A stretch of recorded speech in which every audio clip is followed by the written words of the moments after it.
right. Hello, everyone. Welcome back to another episode of Outside the Studio. I am your host. My name is Tessa Tovar. I have a wonderful woman on the show today. Her name is Kelly Smith. She is the founder, creator of Yoga for You, which is a yoga and meditation school. She is the host of two podcasts, not one, but two podcasts, Mindful in Minutes and Meditation Mama.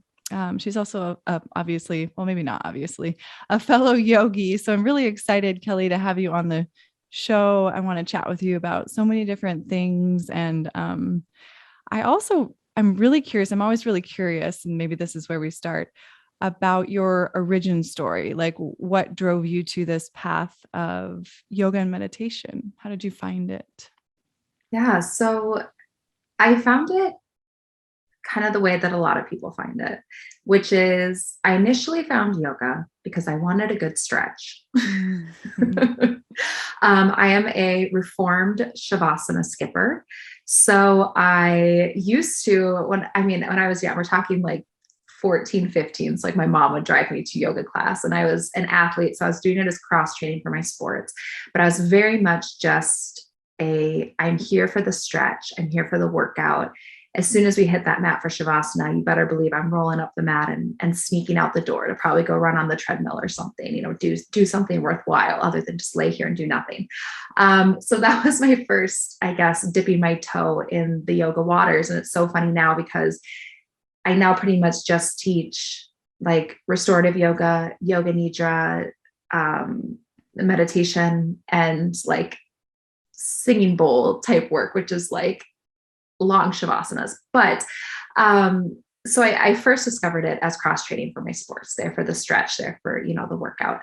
And it wasn't until a few years later when my mom was diagnosed with stage 3 breast cancer and I was her primary caregiver that I had to really explore some of the softer sides of yoga. She had just a lot of quite intensive surgery, chemo, radiation, the full gambit. And together we started to explore some of these softer sides, right? Because we weren't going to go do like a vigorous vinyasa practice. We started doing just visualization or guided meditation or just breathing, like really, really gentle functional movement. And that's where my eyes were open to, there's so much more out there than just like a good stretch. But of course I kind of ignored it. And I did use parts of yoga and meditation continually at tougher times in my life. And my origin story does have a happy ending because my mom is in remission and she's still with us. So it does have a happy ending. She is now just like an A+ Grammy to our little guy. But I honestly, I didn't really start to explore and teach these softer practices until I moved to a rural part of the US. I moved to what I call a one Walmart town in Missouri. And I had been teaching on the side, but working in business as my career. And it wasn't until I had to leave my job, leave everything, move to this place that I decided to finally take the leap and teach yoga full time. And it was with those students that then I was reintroduced to having to explore the softer side of yoga because they didn't want that hot, fiery vinyasa practice, right? They wanted to be able to tie their shoes without help. They wanted to lower their blood pressure. They just wanted to, just be able to move a little bit easier. And that's when I started to really fully embrace the practice of yoga, all 8 limbs of the practice of yoga, and like what that really means to embody the practice and to teach it. And that was the first iteration of Yoga for You, was in the studio that I ended up opening there. But yeah, that's, I guess, the origin story. Don't you find that no matter how many times, and I'm sure Tessa, you feel this way too, it's like no matter how many times you answer that question, it's a hard one to answer because there's no linear like point A to point B, and I'm sure people do have a moment where they just wake up and they're like, oh, this is it, this is the moment. But it's like it's I don't know, it's just you all of a sudden find yourself in a place and you're like, how did I get here? Yeah.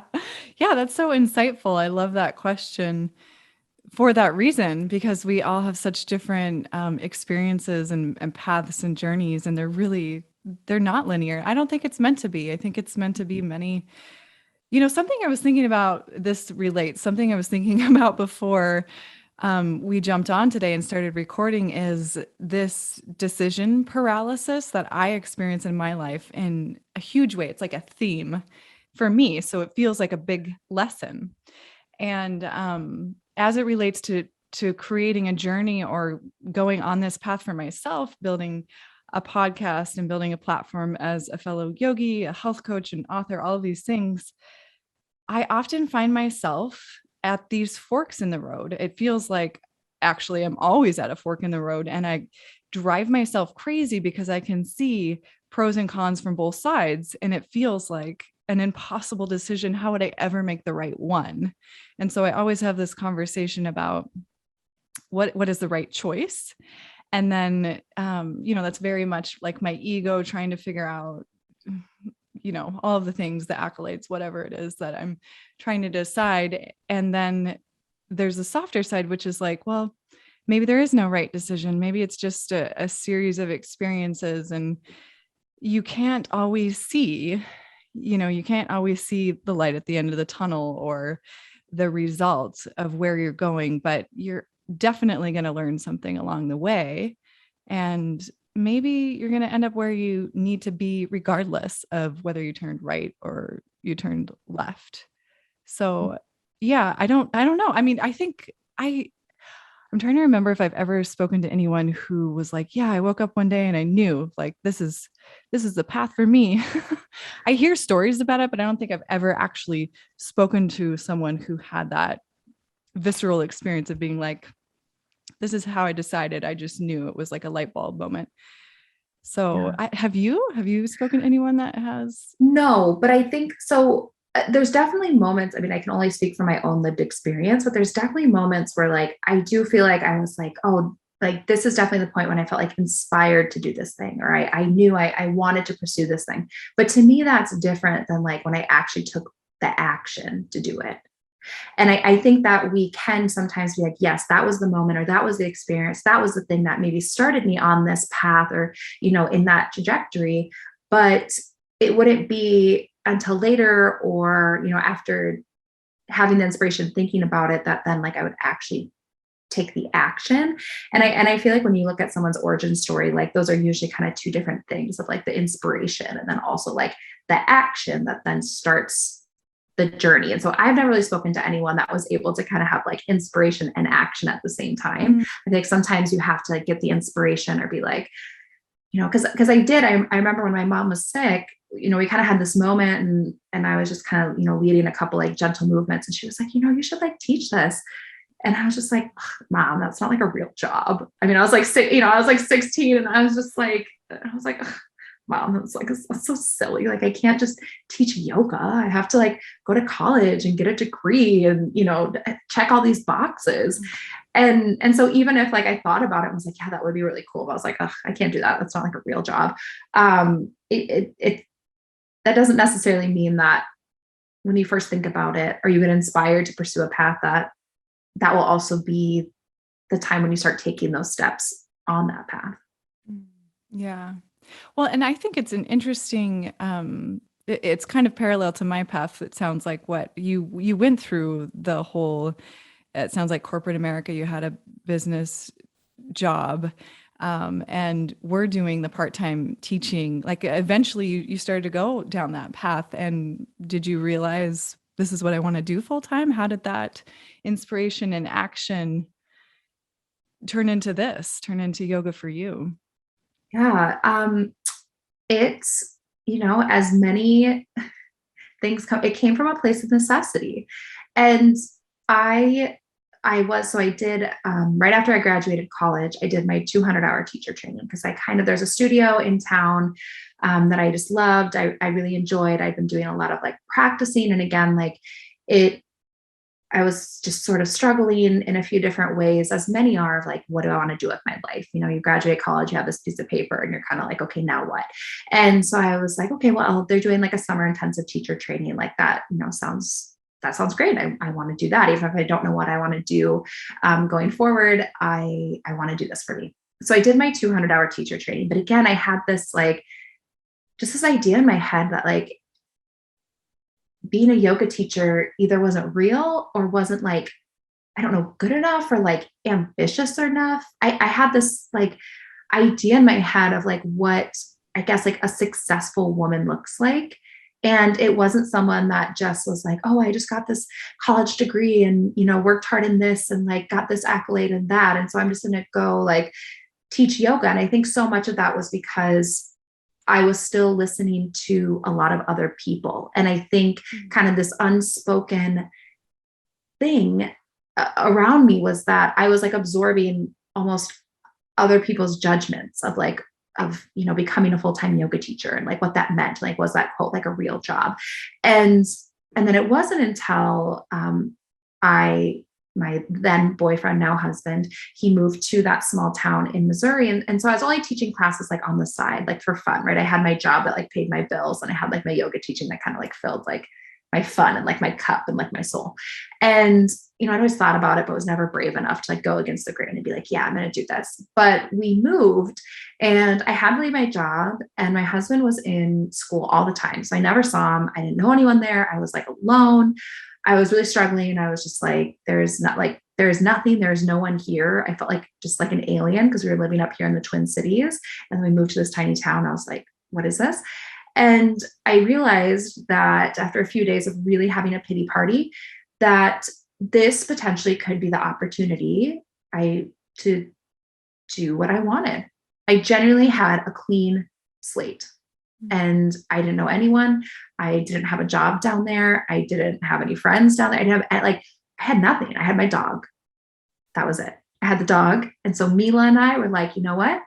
We can start this business. Like, I don't know what it was necessarily about that moment of feeling like I kind of had nothing, that it almost gave me like the courage to be like, well, like, what the heck? Let's try to do this. Let's start teaching some yoga. And so I just started, teaching a couple classes here and a couple of classes there, working other jobs on the side to like get the bills paid.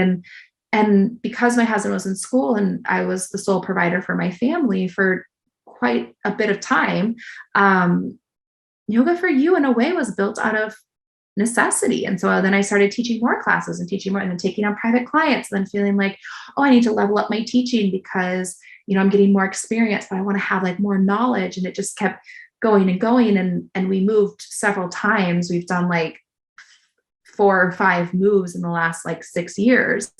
And so I knew after we left, when I had my studio and I had to sell it, the iteration of Yoga for You that people are more familiar with now, the location independent yoga and meditation school, came from the fact that I knew I was going to be living pretty nomadically.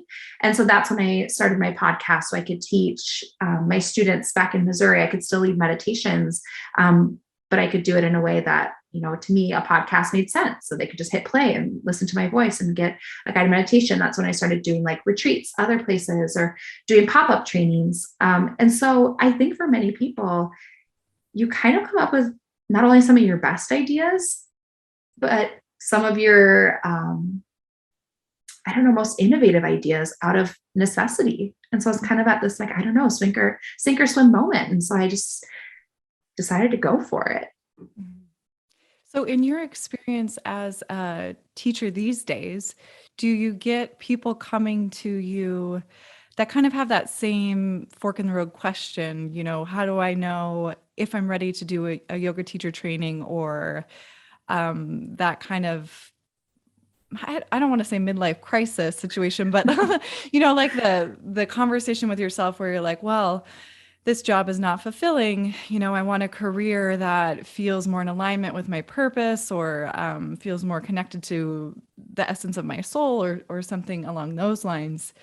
Do you think that students out there are experiencing this, and what do you tell them? So one little like caveat that I'll put out there is that I do feel like the world in general is a little more accepting now. All of this was kind of happening like almost 10 years ago at this point, that the world is a little more accepting of people like you and I that kind of pursue the unconventional path. And I didn't always feel that support, like 10 years ago. But That's not to say that there aren't so many people that, just like you described, are feeling unfulfilled in their work or feeling like they aren't fulfilling their purpose. And something that I love to do now is to help people connect with their soul and to live from like their true self and most authentic space. And so what that often looks like is helping people identify like the soul's purpose in a way.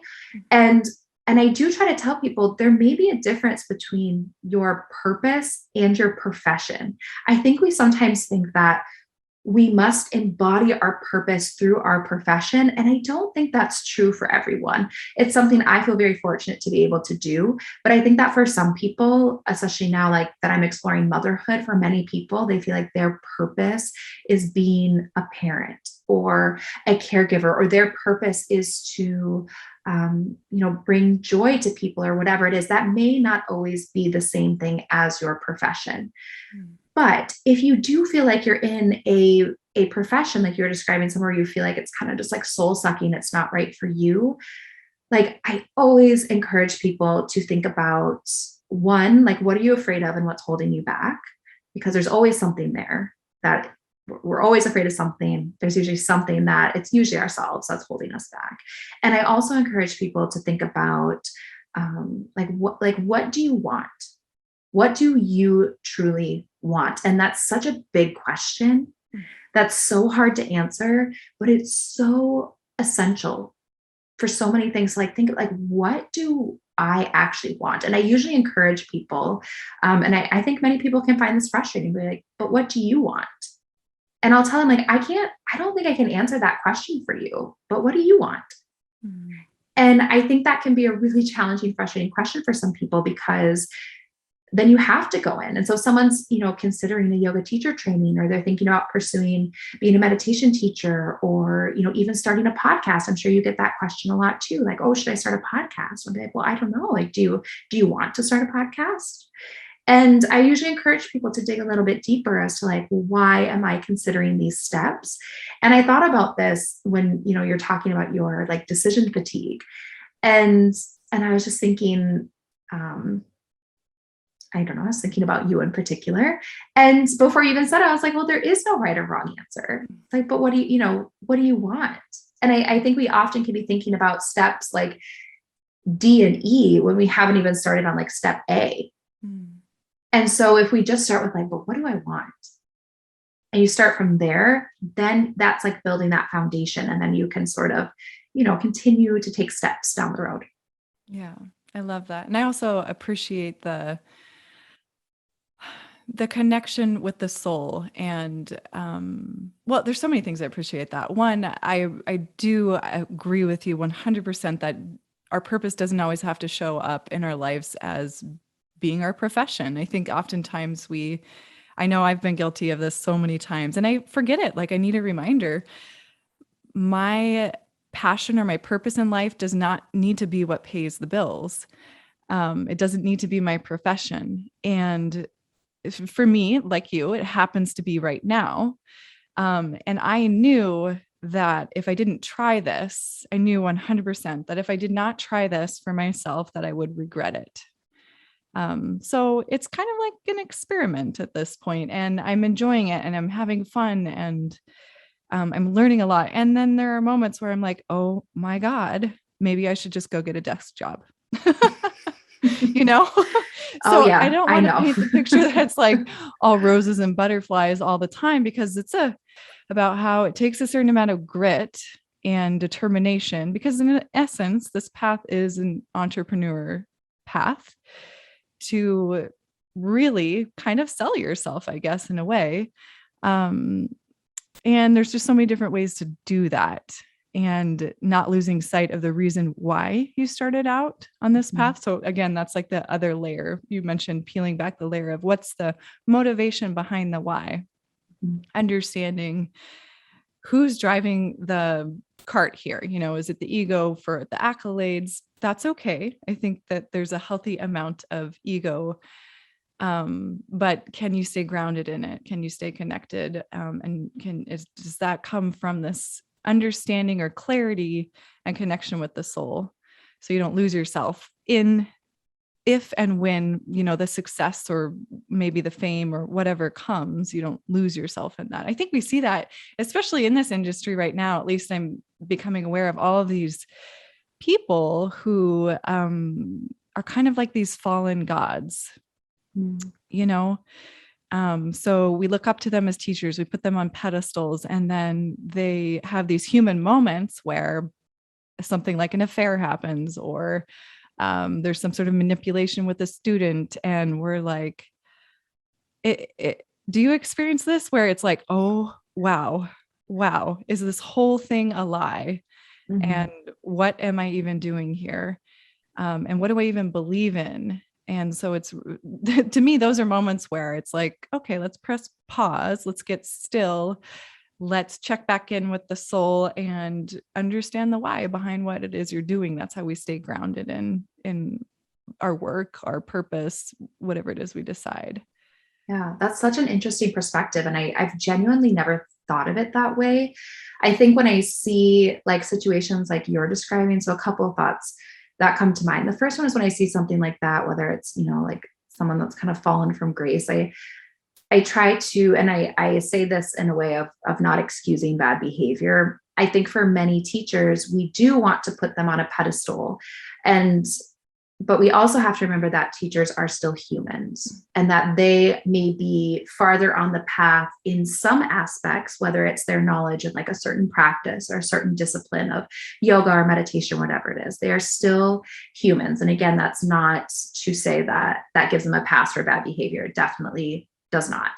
But I think that sometimes our instincts is when someone helps us on our path or gives us tools for our toolbox is to then sort of put them on that pedestal in a way, instead of saying, okay, well, they are, I appreciate the knowledge that they're sharing with me in this respect.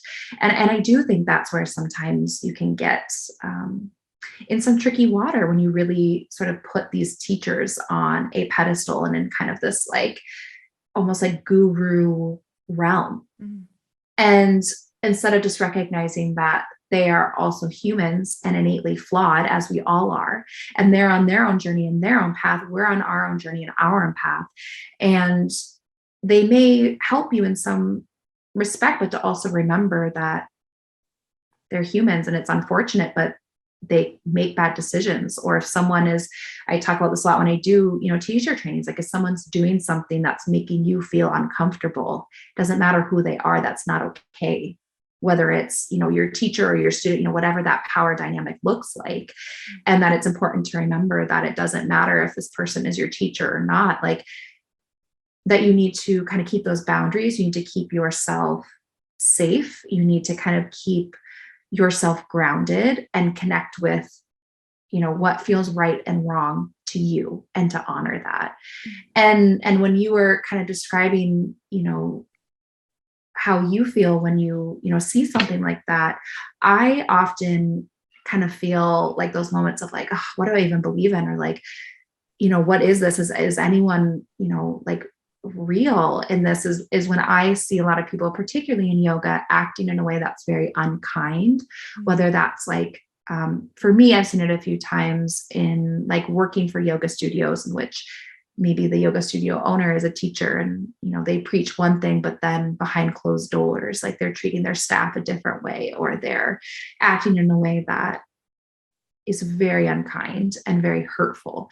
And there's something about like those moments that really make me pause and think like, okay, like this feels really icky to me. What's going on here? And having to kind of reconnect with like myself and my soul, and like what is living your yoga to me. Mm-hmm. And so that's where, at least in my life, that's showed up a little bit. But I don't know if that, I guess there wasn't really a question there. Those are just my thoughts on that. Yeah. And I appreciate it. I mean, that's what we're doing here, is sharing thoughts and experiences. So it's valuable. Thank you. Mm-hmm. I want to talk a little bit about the tools of connecting with the soul. I know you're passionate about teaching different modalities of yoga, meditation, yoga nidra, I believe is one of them that you're very seasoned in. I was looking through, actually did a meditation of yours before we started recording. The releasing anger and frustration, which was so appropriate for me today. So thank you for that. Yes. Did you enjoy, you have to tell me honestly what your experience was like with that one. Well, so as usual, I shouldn't say as usual. So meditation, it's just like our yoga practice. It's different every day. I show up to my cushion, I show up to my seat, and some days it's easy to drop in and sit there and the time goes by and I kind of lose track. And some days it's like I'm doing mental gymnastics, not able to even hear the instruction if it's a guided meditation. Often I'll get halfway through it and notice I'm not even really breathing until somebody reminds me to breathe. So, yeah, meditation in general, I think it ebbs and flows, and it often depends on how I'm feeling in that moment. And it fluctuates just like, the mind. It's always fluctuating. So, I love what you said at the beginning of this particular meditation about emotions in that way, not being something, especially anger and frustration, that are innately bad. They just are, right? It like depends on what is the result of the anger and frustration. How do we act on it? Maybe you didn't say this in particular, but as I was listening to you speak about this, I was like, yes, absolutely. And they're something that need to be fully expressed and released in a healthy, safe way in order for us to actually let it go and release it. I hope this isn't a spoiler alert, but I love the visualization of the crystal. And that was so tangible for me to see and to change the color. And because I've been in my classes and my teachings right now, I've been going through the chakra system. I've been going through the colors. We're actually on the crown chakra this month. So I focus on one each month. I'm noticing the crystal is very orange and red. So that was, to me, it felt like it felt very resonant. And so I enjoyed it. Good. I'm glad you enjoyed it. And I always just like hearing people's experience. Not because I'm hoping they'll say, "Oh, it was wonderful, I loved it." But I just like hearing about people's meditation experience, because just like you said, it's so different for everyone. And it's everyone, like, you can't show up, you never show up the same person. You never show up to your mat or your meditation cushion or your seat the same person. Every day you are a different person. There's different circumstances, there are different things happening in your life. And so it's all going to be a little bit different. And that's okay. And just like, like I said at the beginning of that episode, we're so quick to label our emotions and our feelings and have them either be good or bad. Like, I think we are so quick to do that with our meditation practice as well. Say, oh, it was a good meditation or it was a bad meditation, instead of just letting the experience that you have be the experience that you had that day. And that's okay. It is what it is. And like, the experience that you had is the one that you had and you were meant to have for that day. Mm-hmm. Yeah, I so appreciate that. I think it's so easy for us to, I speak from experience, identify with our emotions as who we are, instead of this idea. I believe it was Pema Chodron who coined this for me, was instead of this transient thing that passes like the weather. You think about a cloud in the sky, it's moving and changing shape and form, and it eventually will dissipate or turn into something else. So it's not a stationary thing, and it's not a label that we can attach to. And somehow we do. I don't know what that's about. I wonder why we do that. I think it's just human experience. Don't you think? Like, we really try to, like, life is not black or white, but don't you find that we just as humans feel this pull to kind of put things in like one of two boxes? I find myself doing this all the time, again, with good or bad, with days. My husband will usually come home and ask how my day was. And I've been trying to be more conscious of it, but I find myself saying, or he'll ask, because some days are solo mom days where it's me and my little guy. We call him Pork Chop, baby Pork Chop. That's his name on my podcast. That was his name in my tummy. And so for his own kind of like, anonymity, we just keep him Pork Chop. But so Pork Chop and I will have, a day, and my husband will come home and say, "Oh, how was your day?" And I find myself always saying it was a good day or it was a bad day. Mm. And I've been trying to be more conscious of that, because it's like every day is an experience. And I think that, trying to label it as good or bad takes away from the fact that, like, and this sounds cliche, but that it's like a gift. And it was a day that I got to experience. Like, it was another day that I was alive. And there are definitely, more days that I would prefer to repeat than other days, and some that are really just uncomfortable, like growth days. And then there's some days that are just like really comfortable and kind of like effortless days. And some days are more pleasant than others, but I've been trying to really challenge myself to break out of this idea of, not everything is like black or white, not everything is good or bad.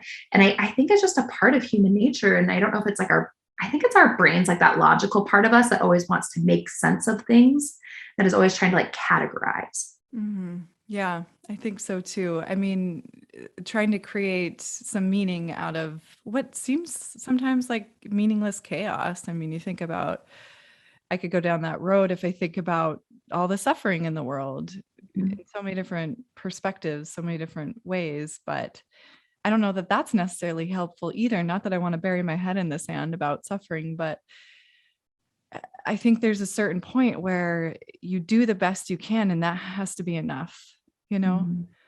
Yeah. And So, I think to embrace like that there's an element of you don't know what you don't know. I mhm, think about this a lot with suffering, but also with parenting, because that's something that's like on the forefront of my mind, is like we're all just trying our best with what we have.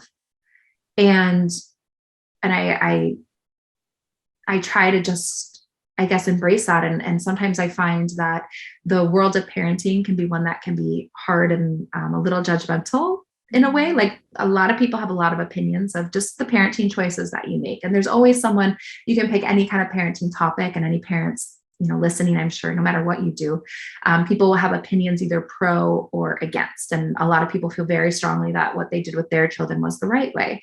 And I try to remember that, one, you don't know what you don't know. And also, like, we're all just trying our best with what we have. And like, we're all trying to just raise our kids the best we can with the knowledge that we have. But there's definitely a component of, there may be something that we don't know yet that may change our perspective on something, or maybe we just haven't gotten far enough on our journey, or enough education, or we just aren't there yet where we can fully understand. And to me, that's, in my own life, I try to keep that perspective, but I also find it somewhat frustrating sometimes, because we kind of have this element of like, okay, well, when? Like, I want to understand, I want to keep growing, I want to keep evolving, I want to do better, be better.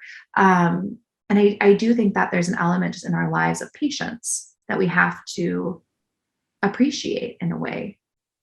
Yeah. Patience is a tough one for me. It's, I'm well, it's I'm hard. airing, Yeah. yeah. I'm airing out all It's, my dirty laundry today. But I it's mean, patience is really yes. patience. And I think like silence is really hard. And also like Mhm, sitting with discomfort is really hard. And mhm. there are parts of life that are very uncomfortable. Yeah.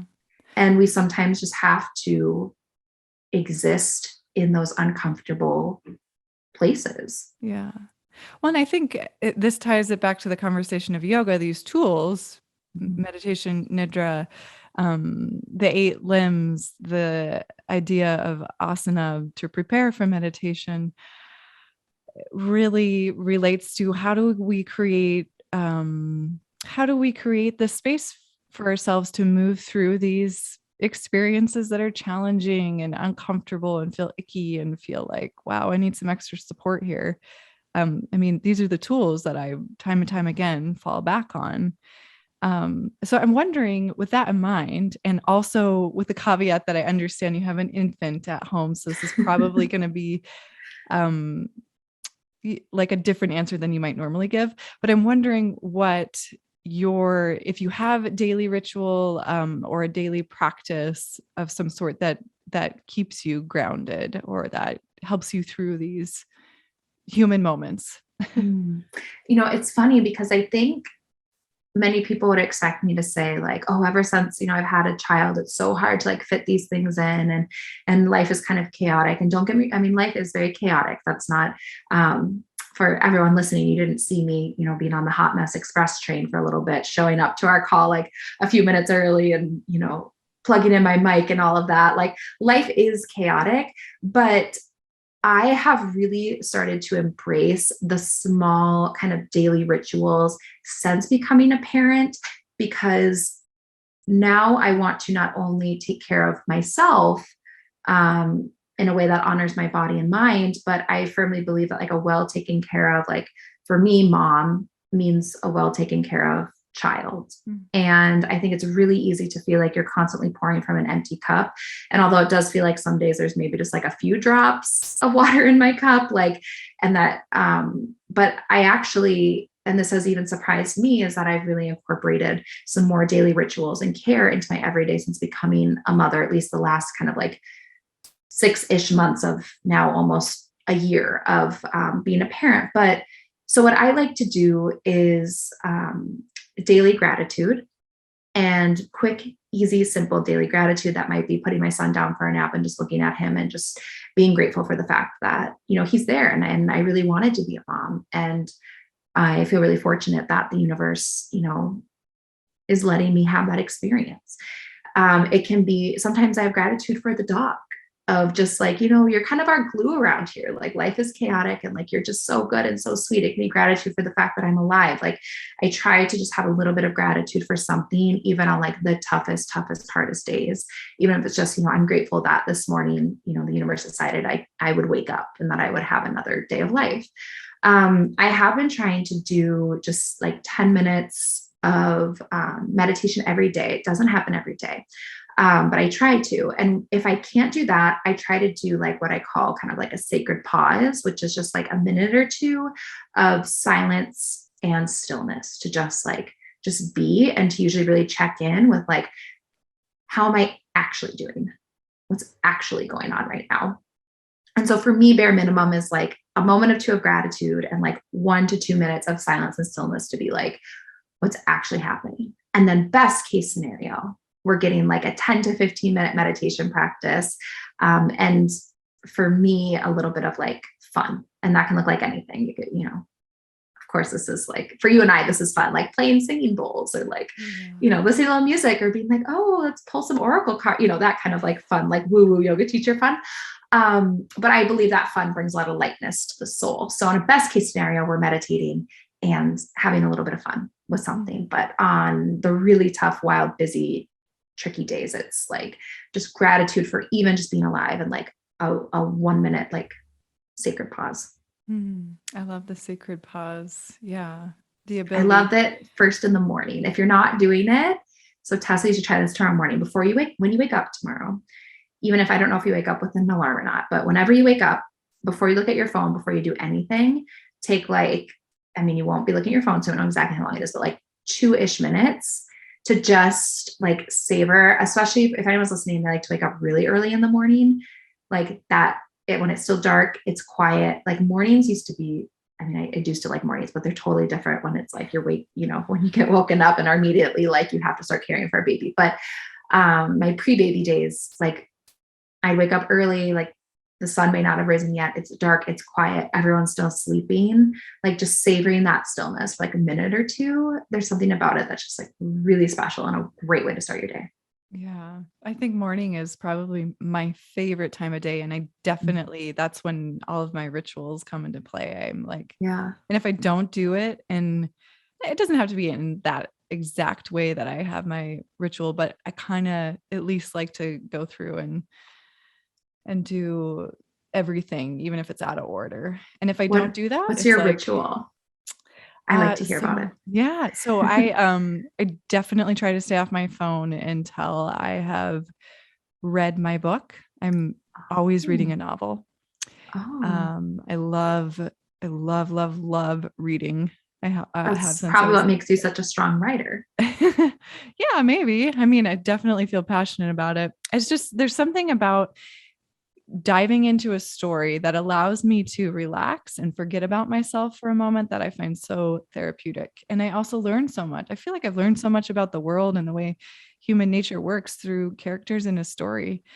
So yeah, reading is a part of my morning ritual before the sun gets up, before the sun gets up, before the sun rises, and before anyone in the house gets up.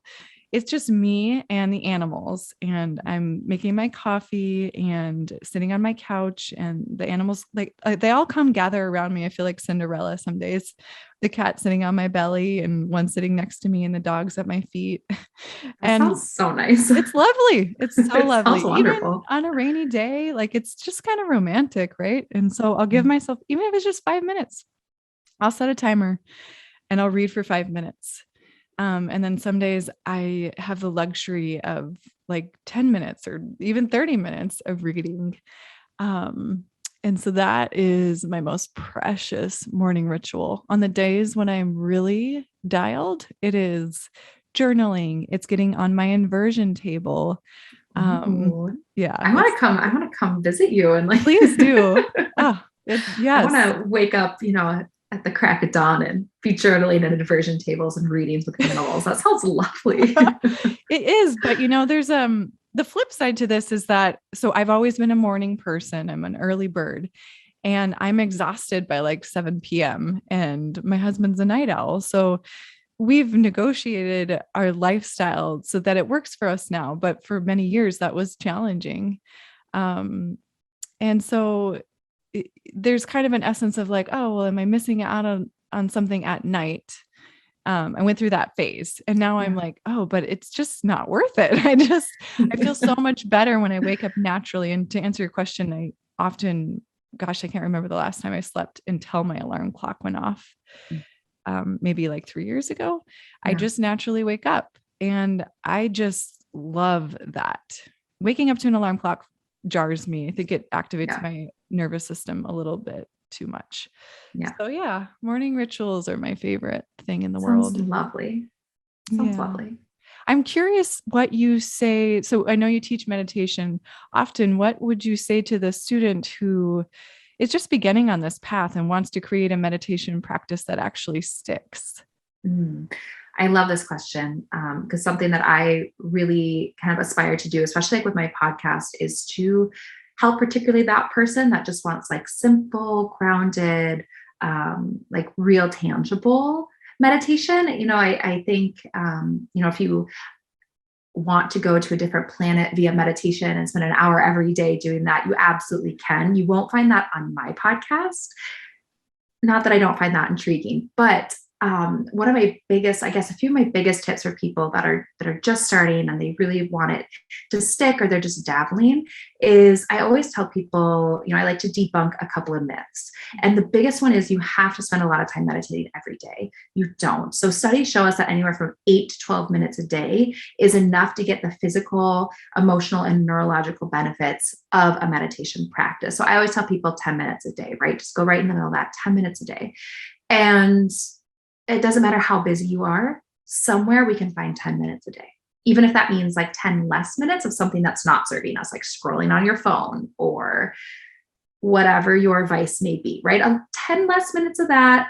And, even setting your alarm 10 minutes early. There's your 10 minutes.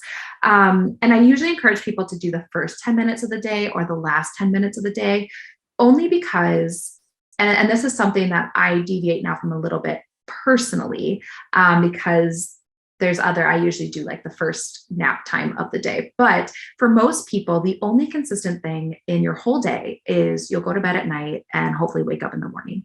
And so syncing up your meditation practice to like the one regular thing of sleeping, whether it's the first 10 minutes of the day, you wake up, do your 10 minutes, or right before bed, if you really need to quiet the mind, you do, 10 minutes before bed to do that. And I find it's easier to stick to. And then many people that are just beginning get overwhelmed by all the different styles of meditation and like, should I do this style or that style, or how do I really do it? Or do I just sit and do nothing? And I find that starting with like a guided meditation where someone is just leading you through a short practice is one of the best ways to start building your own practice and gaining the skills to then maybe be able to do more like quiet contemplation or self-guided meditation. I love that answer. I'm so fascinated by the neurology behind yoga, the effect on the brain and the It's neural pathways. it's So crazy. It's so cool. yeah, I'm such a nerd about that kind of stuff. It just, Me too. I love some good science. yeah. Well, and I mean, do you have any more stats to share? How does Oh, meditation change the brain? oh my gosh. Yes. Do Lay I? it on us. So I'll stick to my favorites. So my favorite, so in our brain, we have a part of the brain, which I'm sure you're familiar with, called the amygdala. The amygdala is like the drama queen of our brain. I refer to it as a she. I don't know, but in my mind, my amygdala is a she. She's a little dramatic. And this part of your brain is responsible for pain, anxiety, worry, and stress.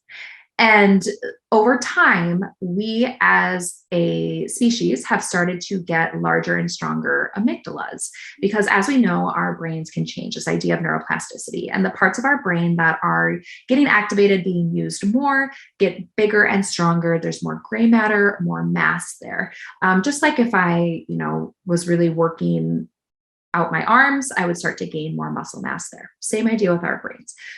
When we are constantly in a light activation of fight or flight, or sometimes a larger activation of fight or flight, the amygdala is responsible for that fight or flight activation. And so when it is always like lightly activated, we have kind of that just kind of general little like nagging anxiety, worry, stimulation, all of that that will activate our fight or flight kind of all day long. Our amygdalas are working overtime and they get bigger and stronger, which means when we do have a fight or flight reaction, it comes on like the smallest thing can trigger it and we get a really big reaction.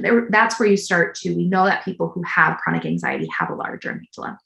So what happens with meditation or 10 minutes a day over from usually around 6-ish weeks, again, we'll say like 6 to 12 weeks, what happens is the amygdala begins to shrink. It begins to atrophy, and the prefrontal cortex, so the part of the brain, if you were going to like, face palm yourself, kind of the front forehead part of the brain that's responsible for like decision making and kind of higher cognitive function, emotion regulation, that part of your brain gets stronger and heavier. There's also more wrinkles that show up in that part of the brain, because the more wrinkles there are, the more surface area there is for the neurons to talk to one another and for more synapses to develop. So the part of the brain that is responsible for pain, anxiety, and worry begins to shrink. And the part of the brain that has to do with concentration, focus, emotional regulation, and higher cognitive function gets bigger and stronger. So it actually changes not only the makeup of our brain, but the parts of the brain that are active.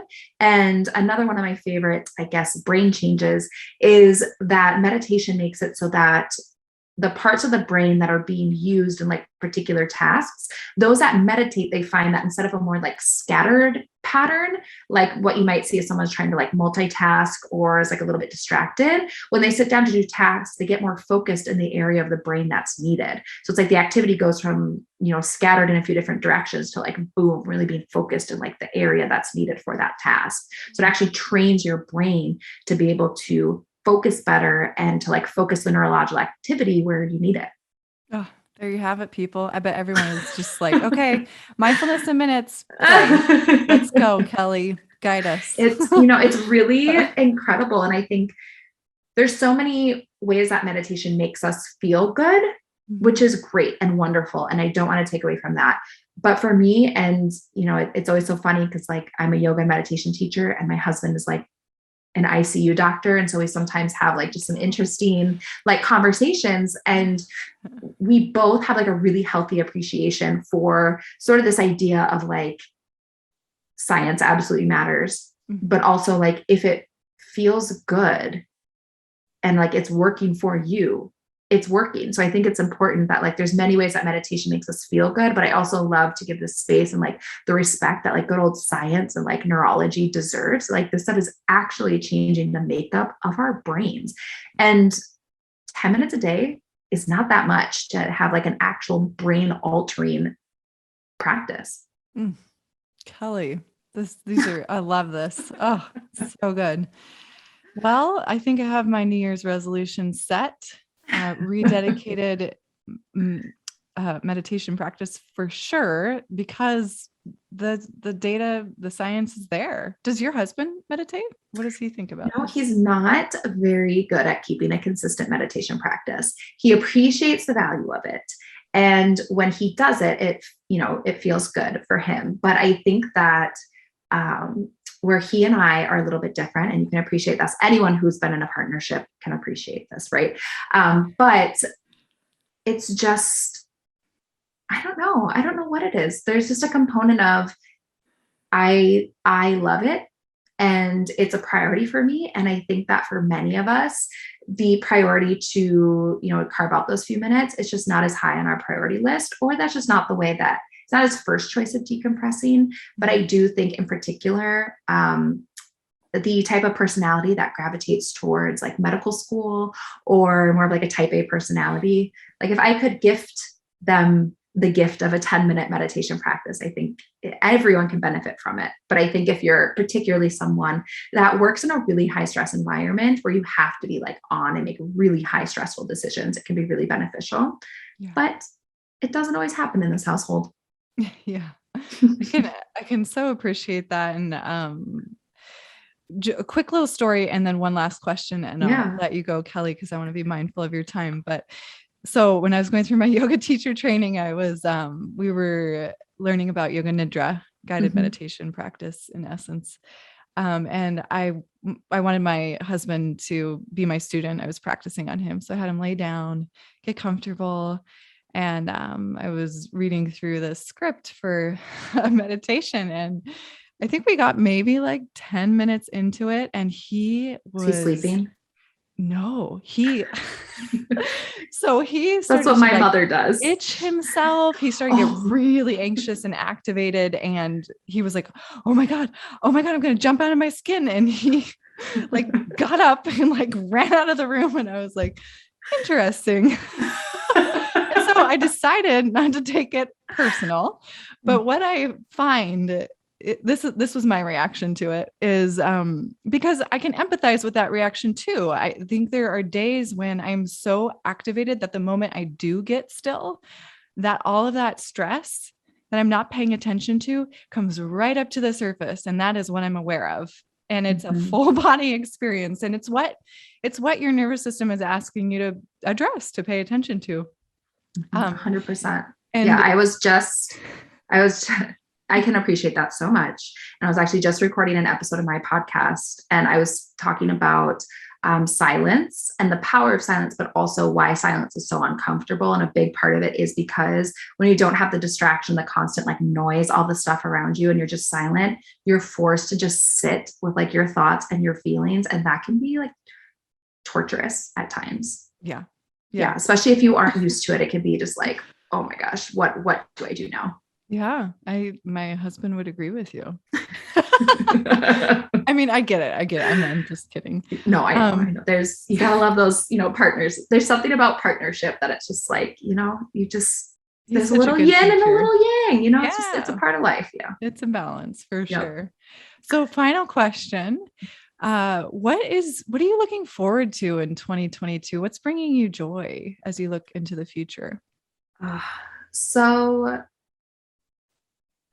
I'll tell you personally and professionally, even though they intersect a little bit, but personally, I think, I don't know. I feel like the last year has been such a year of growth for me in terms of figuring out like, what does like what does life look like now being in the role of mother? And I don't feel like it's been a pretty clunky year.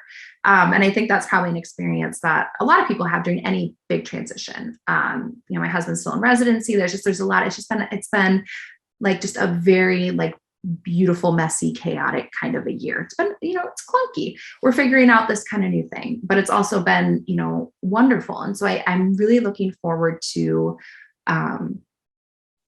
just hopefully having a year personally where I feel like, not necessarily that I have it together, but that I feel like I worked out a lot of kinks in my first year of like being a parent, but also, keeping my identity as a business owner and a teacher and like just a woman.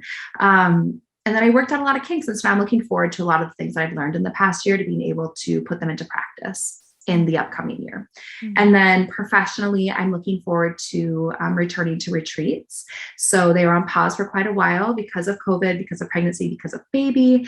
And so I'll be doing 2 meditation retreats in 2022. And I'm so excited. And I think we're all just so grateful for the chance to get together again and to have that experience with people and to travel and to, it just feels so much more special now after the last 2 years that we've been through, or a year and a half.